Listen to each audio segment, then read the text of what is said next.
Does your social media program have a demonstrable return on investment? Or does it feel like maybe your people are just creating content, well, for content's sake? We have some solutions for you. So let's talk about that. Hello, my name is Bill Arnold. I'm president of Prevail Marketing. You may find us at prevailmarketing.com, and every single day we try to give you some ideas, some concepts, some strategies, some things you can use to grow your business through better sales and marketing. And today what I want to talk about is social media marketing. I mean, we're going to start a series, and the way we typically do series here is just for a heads up. We'll do 3 or 4 in the series in a row, get your attention, and then we'll probably walk away for about a week or so, and then come back to it to finish it up. It just gives some more variety. So we're going to be starting a series about social media marketing over the next 3 or 4 days, anyhow. The reason we're going to do it is social media marketing be one of the most effective strategies you can use to get awareness, engagement, and actually close and get some sales. Or, as it's done in many companies, it seemed like a forgotten stepchild. It's really not given the attention it deserves, and it gets the results accordingly. So let's talk about what you need to do, because at the end of the day, it is a great marketing tool, and it can work for you. So we're going to talk about the top 15 mistakes that social media managers tend to make. And these 15, I don't care if you're in-house, I don't care if you work for an agency, I've seen it happen time and time again. And so we're going to break it down in no particular order. We're going to start with one I think is actually probably the most important. Failure to get buy-in. What do I mean by that?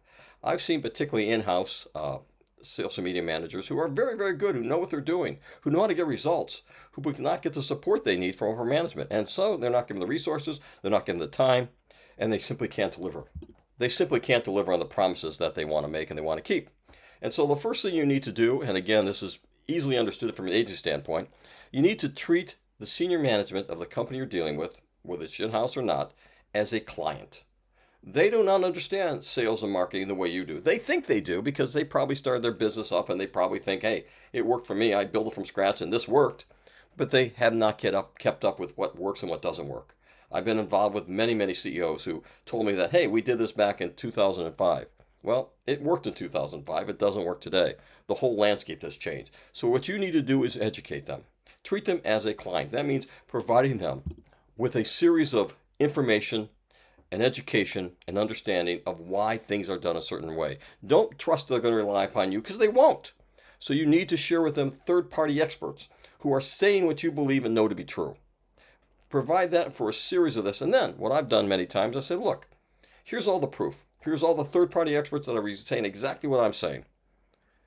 What you need to do is give me a 3-month period of time and this amount of budget, and let's prove it one way or another, if I'm right or if I'm wrong. And they're willing really off time to accept that challenge because they want to prove you wrong and they're superior. And so I've done that with in-house with a client, and by the time I get done with that 3 months, 2 things remarkably happened. It worked, no surprise there, but all of a sudden it was their idea that it was done, not mine. It was their idea, and they're touting how, hey, look how well this worked, and glad they came up with it. And you know what I did? I said, you're right. Because I just want results. I don't care who gets credit for it. That's number one. Get buy-in. It's critical. It's absolutely essential. The second mistake that most social media managers make is not ignoring buyer personas.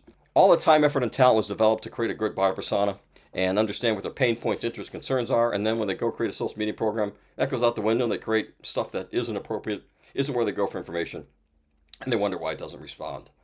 Lack of a strategy is the third one. I mean, this should be the easiest. If you have a good content marketing program, if you got a good campaign marketing program, you should already know exactly what blogs are going to be created for the next 30, 60, 90 days, exactly what piece of content are going to be created for the next 30, 60, 90 days, what sales promotions defending, what sales initiatives are going to be done. All that should be at your, and what product improvements are going to happen. All that should be into your knowledge base.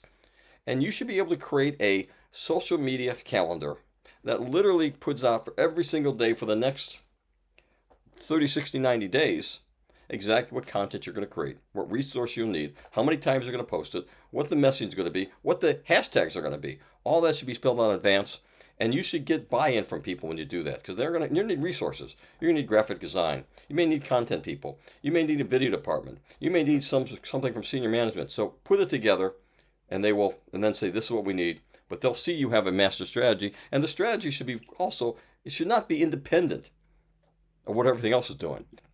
If you have a blog a day or blog every other day, or blog every 3 days, always promote that blog. Always promote all premium content or all collateral content you create. If you create an infographic, share it. If you have a webinar coming up, share it. Some of that should be preordained by what's happening in the marketing and sales departments, strategies, period. The number 4 major mistake that many social media managers make is the lack of omni-channel marketing. They pick a channel out, let's say they do LinkedIn, so I'm going to apply all my attention to LinkedIn. Well, I got news for you. Your buyer personas don't just stick on LinkedIn. They go to Facebook, they go to TikTok, they go to Instagram, they go a lot of different places. And you want to have a presence across the board. Why? Because as they see reinforcement across each of these channels about your benefits, now remember I say benefits of your product, of your brand, it's going to stick it home to them. It's going to make it more real. So make sure you have an omni-channel marketing program that looks at every single associated social media platform. We target 8, and we're considering a couple more. It's because it works. It makes sense. As they see it repeatedly, they're going to get the 6 to 8 touch points they need in order to build confidence in you. Next thing, ignoring platform-specific features. This seems to be the easiest. I've seen people post on Instagram a lot of pictures and photos. That's fine. But you know what works best? Short videos. Same with TikTok, short videos. I've seen people they have a feature you can post a picture on TikTok, and I've seen people do it. No one goes to TikTok to watch a picture. They go there to see a video. If they go to YouTube, they're not looking for a 30-second or a 3-minute video. They're looking for a long-form video. So take a look at all the aspects of those particular platforms and incorporate them into your program. Also, though, another mistake is inconsistent branding. So even though you have different features and different ways of presenting things on these different platforms, the branding has to be consistent. Your messaging, tone, and voice has to be the same. So what you start out by building and creating a brand guidelines.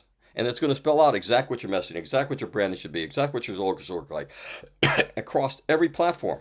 If there needs to be any deviation for some reason, and it's quite possible there may be in a unique situation, if there needs to be any deviation, it has to be approved by those who put together those brand guidelines, not by someone in social media.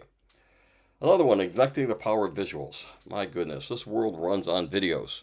If you don't have videos, you don't have great graphics, you're going to fail because that's what people go to. If you have poor graphics, they're going to think that about your product. If you don't have a lot of videos, they're going to be bored and they're not going to pay attention to you. So create videos. 8, poor social listening. This is huge. I mean, so many people don't pay attention to feedback, don't respond to comments, don't respond to likes. Every time someone responds to you in any way, shape, or form, be a like, be a comment, be a share, be anything, you hit the ball back. It's like tennis. You hit the ball back to them, and you get another chance at back. Sometimes it goes into a large conversation. Other people come in and join. That's how you engage people. That's how you build a community.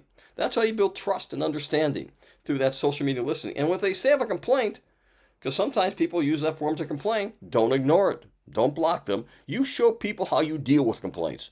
Forthright, honesty, and integrity. That's how you do it. Okay? Let's talk about number 9. This goes in line with number 8. Number 9 is not engage with the audience. Kind of what we've already talked about. If they hit the ball, you hit the ball back. You make sure that you always give them you always have the last word, basically. That's what you want to do. The only time I don't respond back, if there's a clear troll, if there's someone who is, profanity or political views or things like that, which I just don't want to engage or my channel be associated with, I will block those people. But that's the only other time. Number 10, inconsistent posting frequency. People are creatures of habit. If you post out Monday, Wednesday, and Friday, post Monday and Wednesday and Friday every single week. If you post every day, every single day, every week. Whatever consistency you establish, it's almost more important than the number is the consistency, because people will get to be programmed. Oh, Prevail Marketing Blog comes out today. I'll go pay attention to it. Well, it's easy for us because we do it every day. So, but most people don't. So if you have a pattern, stick to it, adhere to it, and be a zealot about it, because people will respond to it. You're going to build more loyalty. You're going to build more connections. You're going to build your base better. So over promoting. I've seen people just promote sales, just promote product features, just promote bottom of the funnel information.